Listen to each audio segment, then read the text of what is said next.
Good morning. আজকে হচ্ছে 11th March 2025। আর আমি যাচ্ছি হচ্ছে ইছাপুর কন্টারধার শুভর বাড়িতে, তাও আবার 24K গোল্ড গাপ্পি নিয়ে আসার জন্য। তার সাথে সাথে ও বলেছিল অ্যালবাইনো ফুল রেড রয়েছে ওর কাছে, ওটাও যদি হয় তাহলে সেটাও নিয়ে আসবো। চলো তাহলে আজকে জার্নি শুরু করা যায়।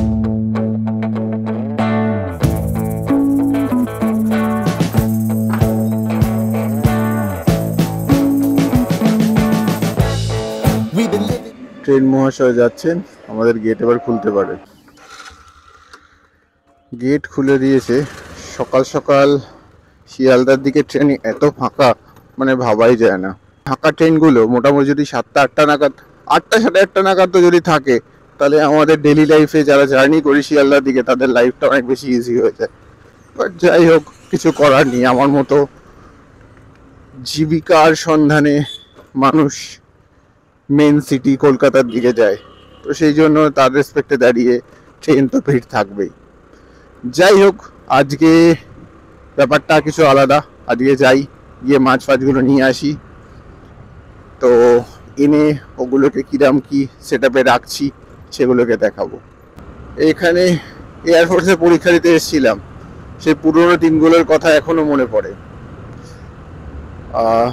সেই সময় দাঁড়িয়ে তো আপ টু রিটার্ন পর্যন্ত ক্লিয়ার হয়েছে, ফিজিক্যাল এক্সামিনেশন যেগুলো থাকে সেগুলো ক্লিয়ার হয়ে গেছিলো। এদিকে আছে এয়ারফোর্সের গেট, কিন্তু ফাইনাল ইন্টারভিউতে গিয়ে একেবারেই ভেরি ব্যাড লাক।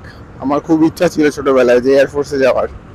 যাই হোক, পরবর্তী সময়ে বিটেক যখন করছিলাম তখন একটা অপরচুনিটি এসেছিল, যে কোনো কারণেই হোক না কেন সেটা আর কমপ্লিট হয়নি। যেখানে আছি মানুষ সেখানে দাঁড়িয়ে সন্তুষ্ট থাকতে হয়, আমিও তাই রয়েছি আপাতত। ভগবান যেটা করে সেটা ভালোর জন্যই করে। এটা যতদিন না পর্যন্ত মানুষ অ্যাকসেপ্ট করতে পারে ততদিন দুঃখ লাগে। আগে আমারও দুঃখ লাগতো, আজকে দাঁড়িয়ে সেই দুঃখটা আর নেই। যখন যত কিছুই হোক না কেন লাইফে বাজে ঘটনা, তো ফাইনালি ভগবান তোমার জন্য যেটা বেস্ট সেটাকে তোমার জন্য প্রোভাইড করে রাখে, সেটা বলে আমার অন্তত এখন মনে হয়। তো ভগবানের উপর ভরসা করে ছেড়ে রাখে বেটার অপশন। থ্যাংক ইউ ভগবান। কথা বলতে বলতে ইছাপুর কন্টারধার চলে এসেছি অলরেডি। আগের দিন কোন গলিটা ঢুকেছিলাম, এই যে এই গলিটা।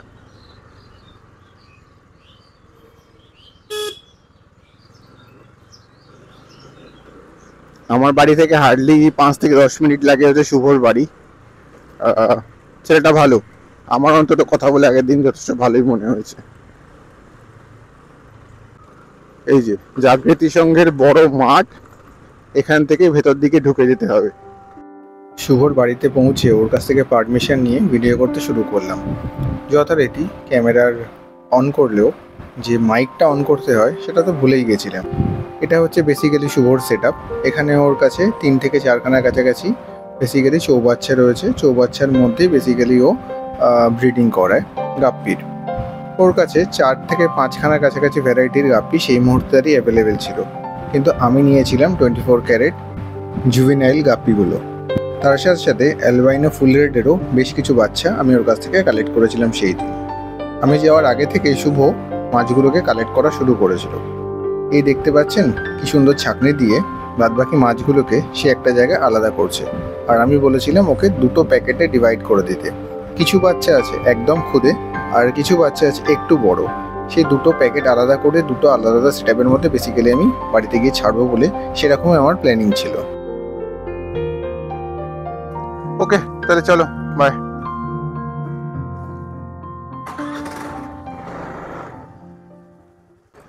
এখন বাজে হচ্ছে সকাল 7টার কাছাকাছি। আমাদের মাছ নেওয়া কমপ্লিট হয়ে গেছে। এবার আমরা বাড়িতে গিয়ে মোটামুটি আধা ঘন্টার জন্য অ্যাক্লিমেটাইজেশনের জন্য রাখবো, রেখে ওগুলোকে জলের মধ্যে ছেড়ে দেবো। যাই হোক, যেটা বলার সেটা হচ্ছে যে আজকে গিয়ে মাছগুলো ছাড়ার পর বেসিক্যালি যেটা করতে হবে, ওদেরকে মোটামুটি 1-2 দিন, একদিনের কাছাকাছি বা 2 দিনের কাছাকাছি বেসিক্যালি স্টেবিলাইজেশনের জন্য দেবো। কেননা জলটা চেঞ্জ হচ্ছে, পরিবেশ পরিস্থিতি পুরোটাই চেঞ্জ হচ্ছে। তো ডেফিনেটলি কিছু মাছের তো মর্টালিটি থাকবেই। সেটা কত পার্সেন্ট মর্টালিটি রয়েছে সেটা একটা হিসেব করে দেখতে হয় অ্যাপ্রক্স। আমি একটাতে প্রায় 60 পিসের কাছাকাছি 24 ক্যারেট যেটা রয়েছে, আর হচ্ছে যেটা অ্যালবিনো ফুল রেড রয়েছে সেটা মোটামুটি 50 পিসের কাছাকাছি নিয়েছি। তো ওখানে গিয়ে দেখতে হবে যে ফাইনালি মোটামুটি 1 সপ্তাহ পরে আমার কাছে কটা মাছ থাকে, অ্যাপ্রক্স একটা হিসেব, তাহলে বুঝতে পারবো আমার ওখানে জলের কীরকম কী কোয়ালিটি রয়েছে। কেননা আমাদের ওখানে জলে বেশ খানিকটা পরিমাণে আয়রন থাকে, তো সেটা এখানে তো অ্যাজোলা রয়েছে, এইখান থেকে তুলে নেওয়া যেতে পারে। কচুরিপানা আসবো পরে একদিন। তো টেম্পারেচার কীরকম রয়েছে ছাদে রাখবো, ওরও যেহেতু ছাদেই রাখা আছে, টেম্পারেচার নিয়ে ইস্যু হওয়ার কথা নয়। আর যেটা বিষয় হচ্ছে জলের হার্ডনেস আর তার সাথে সাথে ক্লোরিন, এই সমস্ত ফ্যাক্টরগুলো মাছের জন্য খুব প্রয়োজনীয়। মানে সেগুলোর কোথাও এদিক ওদিক হলেই মাছ মরার চান্সেস প্রচুর বেড়ে যায়। তো জানি না কি হবে, let's hope for the best. নতুন জার্নি শুরু করছি। আর আজকে দাঁড়িয়ে আন্ডার ওয়াটার শট কিছু নেব না, ডিজিআইটাকে টেস্ট করা হয়নি এখনো পর্যন্ত, আর মাছগুলোও স্টেবল নয়।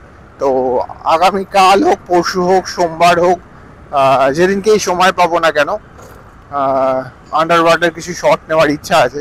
সেগুলোকে এই ভিডিওতে হোক বা পরের ভিডিওতে হোক দেখিয়ে দেবো। আপাতত এখন ওর কাছ থেকে আমি কিছুটা সল্ট নিয়ে নিয়েছি আর আমন্ড পাতা নিয়ে নিয়েছি, তো সেগুলো ওর মধ্যে মাছের মধ্যে দিয়ে দেবো। তার আগে এগুলোকে ভালো করে ধুয়ে নিতে হবে আমন্ড পাতাটাকে। আর নুনটা আজকে আর অ্যাড করবো না, নুন কালকে যতটা অ্যাড করেছি ওটুকুই থাক। আগামী 2-3 দিন যাওয়ার পর বেসিক্যালি নুন দিয়ে কিছুটা করব। আর ডিওয়ার্ম করার জন্য কালকে আমি নেটে দেখছিলাম, মানে চ্যাট জিপিটিতে, আমি জানি না সেটা কতটা রেলিভেন্ট হবে, জেন্টেল 400 যেগুলো কিনা মানুষের ডিওয়ার্মিং করার জন্য ইউজ হয় সেটা ইউজ করার কথা বলেছে। সামান্য পরিমাণে কিছু ইউজ করব। চলো বাড়িতে গিয়ে তারপর আবার দেখা হবে।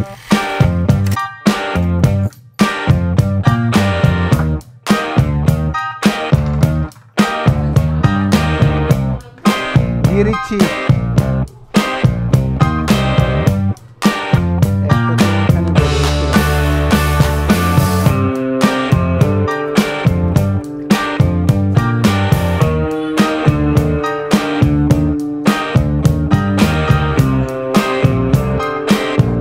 হাত একটু টাচ করে দাও।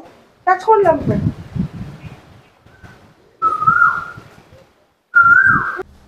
ছোটবেলায় বাড়িতে অ্যাকোরিয়াম থাকলেও পরবর্তী সময়ে আর সেটাকে কন্টিনিউ করা সম্ভব হয়ে ওঠেনি।